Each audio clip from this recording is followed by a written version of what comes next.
Hello friends, and welcome to another video from my series Quick Thoughts On, in which I always talk about different stories from the rich Star Trek universe. 30 years and 5 months ago, the next episode of the first season of Star Trek The Next Generation was aired for the very first time.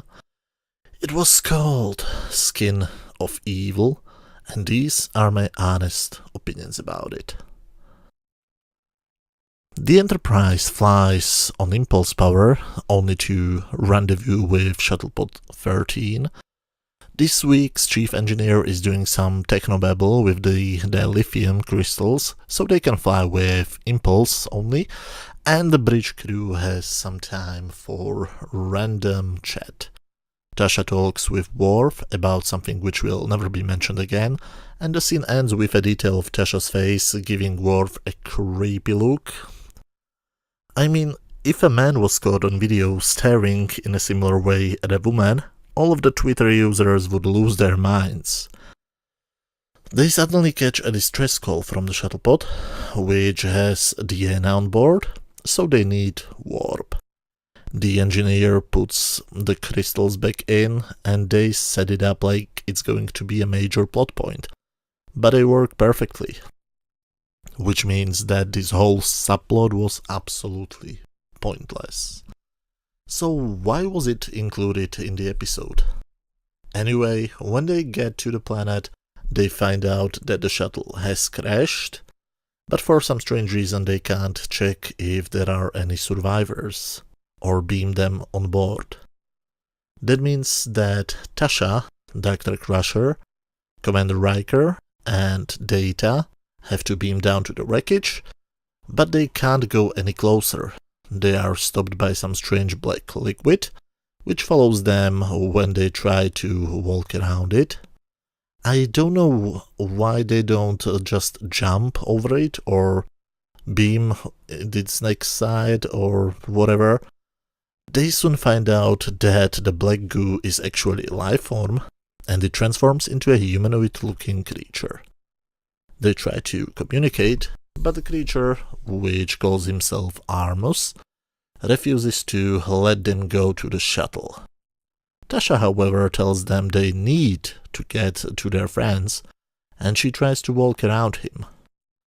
But Armus doesn't like it. He sends some energy blast, and Tasha flies to the other end of the soundstage, planet, as a kind of a puppet. It's almost funny, because when Beverly examines her, she declares her to be dead. Riker and Data shoot Armus with their phasers, but he simply absorbs the energy. Picard orders them to be beamed back on the ship, and he rushes to sickbay. Beverly tries to revive Tasha, but she has to declare her dead for the second time. To be honest, when I've seen it for the first time, I expected she will be alive somehow in the end of this episode. I am very impressed by the fact that they got the guts to kill some major character on screen. They talk about it in the conference room, where Picard promotes Worf to the position of a chief security officer, instead of the position which he had before, what was some random guy standing on the bridge. They return back with Geordi instead of Tasha, and Worf decides to stay on the ship, analyze the data, and keep working on a strategy. Armus talks to Deanna and tells her a bit about his backstory. It looks like he got created by some creatures who managed to separate everything evil from their souls, and he is the product of it, or something like that. I don't know. It doesn't make much sense to me, but it's great to see Deanna doing some actual counseling work. When the away team beams back, he leaves her and goes to them, hoping that they will entertain him. He removes their instruments, takes Geordi's visor off, and asks him to get it off the ground. Data tells Geordi where he can find it, but when he almost touches it, Armus moves it elsewhere. But Data refuses to help Geordi again, thinking Armus will again move it, so Armus decides to have some different kind of fun. He pulls Riker inside of himself and basically consumes him. And again, I'm highly impressed by the stuntman's work. It takes a lot of courage to get yourself pulled inside of that crap. And to be perfectly honest again, I really thought that they will kill Riker too, and maybe even Troi. Armus goes back to Troi, who is terrified that he will kill her Imzadi, and we find out that he wants to be taken away from the planet, which functions as basically his prison. Picard meanwhile decides that he needs to beam down back, so Armus has now another toy he can play with. Speaking about toys, he starts to play with his favorite Tin Man toy, Mr. Data. He forces Data to aim his phaser first at Picard's head, then at Beverly's head, then at Geordi. But Data says that he knows that he won't be responsible for his actions, because he doesn't control his hands or the phaser, which means that there will be no fun for poor old Armus. So Armus spits out Riker, who went fully black. Picard demands that it should be only between the two of them, and Armus allows the other people to be beamed on board. So now it's just man against a pool of black goo.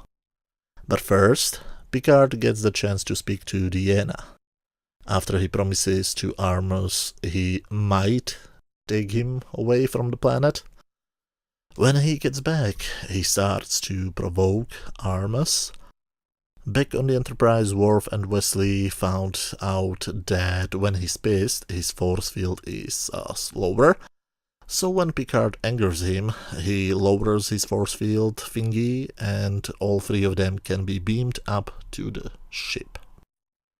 Picard orders the shuttle to be blown up by a torpedo, so that Armus has no chance to escape from there, and they meet all up in the holodeck. Picard plays them a holographic goodbye, which Tasha apparently had the time to record in advance. This is what fascinates me. Why did she record it? When? Do all of the crew members record messages like this? Do they re-record them every few years? Because, for example, Tasha says how sorry she is that she won't see Wesley grow up. How did she know that the message wouldn't be seen by Wesley long after Wesley becomes an old man? But those are just little nitpicks. I actually find this whole segment pretty touching, and I genuinely like it. And then the episode suddenly ends? What? No, seriously, this is when the episode starts to be really good, and then it suddenly ends. Huh. This is a very, very strange episode. The idea that a race can get rid of all negativity and, as a side product, create a life form, that stuff is fascinating to me. But what do they do with this idea? And in the case that he should be the personification of evil, why do I feel for him? I'm not sure if this is a case of bad writing or if it says something about myself, but I actually feel sorry for Armus. He didn't do basically anything wrong, but he still got punished by being left as the only living creature on the planet by his creators. Yes, when we meet him, he kills Tasha, but would he do it if he wasn't abandoned for God knows how long? To be honest, I don't like what the Enterprise crew did to him. Leave him alive as the only creature on a planet with no chance of getting away from there. If this was Kirk's Enterprise, they would probably kill him or force him into changing his behavior. Also, what exactly are his powers? He can move even though he doesn't have any muscles. He can think even though he has no brain. He can shoot energy blasts which will throw people away. He can absorb energy blasts from phasers. He can teleport things and even people. He can absorb people. I don't really like that there are no clear rules what he can and what he can't do. He is basically Q with the only exception: he can't leave the planet. And because he does with the other lesser beings whatever he wants, he's like the pilot episode Q.